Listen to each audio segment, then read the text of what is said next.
Great.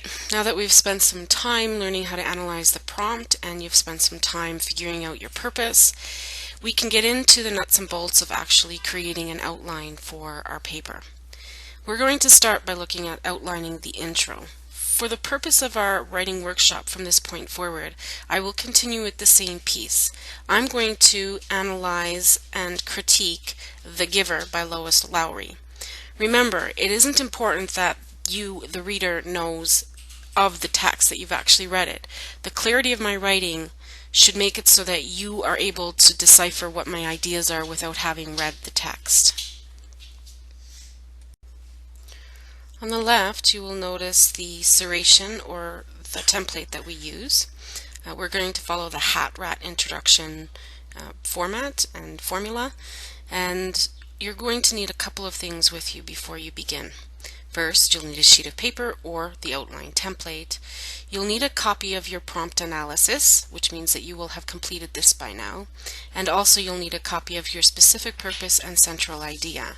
Please do not try to go forward into the introduction outline without having these completed. Okay, so just briefly we'll take a look at my prompt analysis. The prompt I'm using is discuss the ideas developed by the text creator in your chosen text about the conflict between individuality and society. I will look more deeply at conflict, individuality, and society as terms that I need to understand a bit better. I've highlighted, discussed, and developed, and I've also I discussed the ideas developed and the conflict between individuality and society as my key things that I need to focus on. I then went on and restructured it. I've very simply turned it into how does the author, Lois Lowry, use the setting in The Giver to examine the conflict between individuality and society. Again, I've identified the literary element I'm going to focus on in my restructure. And then finally, I'm answering social norms, social rituals, and physical environments.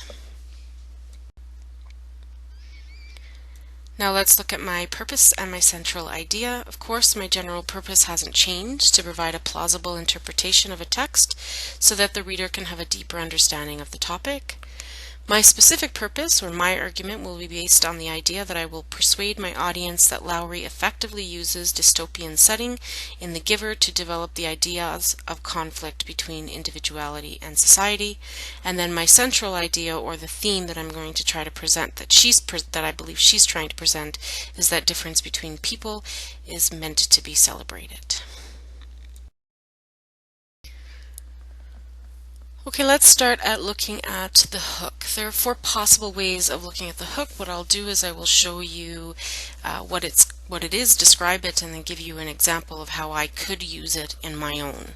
So, startling fact or bit of information. So this is the information, should be related to both your text and your central idea. It's a bit of fact or it's a bit of information. I've chosen to look at a bit of information. The dystopian society is one where the worst imagined reality of life has happened in the future. The setting always happens in the future because it is based on fear of the future rather than knowledge of our past. Alternatively, I could use a meaningful quotation, so I can either use a quote from within the text that seems to convey the central idea. So for example, they don't want to change. Life here is so orderly, so predictable, so painless, it's what they've chosen, which is written in The Giver. Or I could look at choosing a quote that relates to the text on a thematic level but was said by someone else unrelated to the text. That helps convey that the theme is generally throughout a lot of different areas in life and presented by different authors and people over time. So Waldo Emerson, to be yourself in a world that is constantly trying to make you something else is the greatest accomplishment. What else can I do? Well, I could also do a rich, vivid description. So this is a useful method when you're focusing on setting or a particular event in a text. The idea is to provide enough detail about what you're writing to draw your reader. It should provide some sense to the reader as to where you're planning to look at. An example that I've written is, it is a society where the pains of our everyday lives does not exist. Everyone is part of the community and contributes equally so. You cannot feel sadness, remorse, or regret because it does not exist. It creates a sense of curiosity for the reader to have a slight description of the setting at the very beginning. Probably the most commonly used ones would be analogies or metaphors. So the analogy is a similar story that you create to have the reader relate to the text, whereas the metaphor turns the text or idea into something else. So an idea as a beast, or an idea as a storm, or an idea as. And so both of these help to set up the reader to experience the text in the way you want them to experience it. For some people, leaving all the pain behind would be worth any risk you would need to take for your personal freedom. So this is an analogy of reality. Alternative, you could do a question analogy. Can you imagine what it would be like to never have to feel pain, angst, anger, remorse, regret? Imagine life with nothing but pure happiness. Or perhaps you could use, for example, in this one, the metaphor of a prison. Okay, so what I'd like you to do now is start working your way through your outline while I'm working my way through my outline, so that you can do one on one side while I'm doing on my side.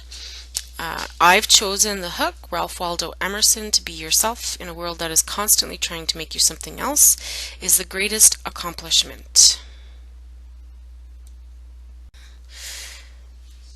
You have to add your author and your text to your outline. You may be tempted to leave it out because it's at the title of your outline, because you're aware of what you're doing, you already know what you're doing, but include it in your outline. It forces you to remember that you have to include it in your first paragraph, in your introductory paragraph, that you have to introduce the text that you're talking about.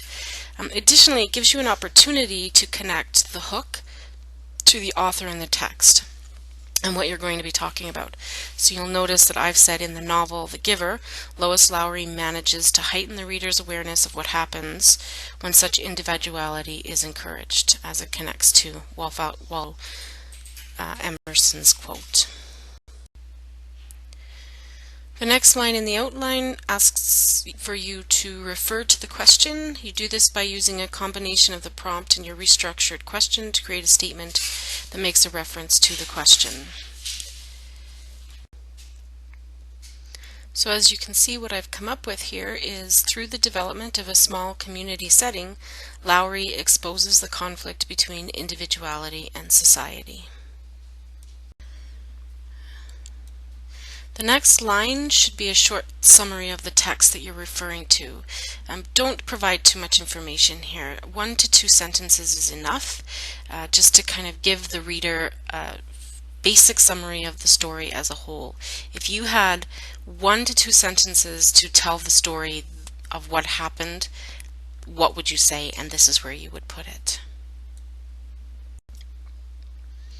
For The Giver, I've just simply said the foundation of this society in this novel is based on the belief in sameness. Everyone should be the same in every possible way to prevent unhappiness. This comes at the cost of many other joys that we know today, such as love and personal celebrations. The protagonist of the story, Jonas, must find a way to come to terms with this or change it. When we are creating the thesis, we have to pull from the specific purpose, the central idea, and the answer to my restructured prompt question.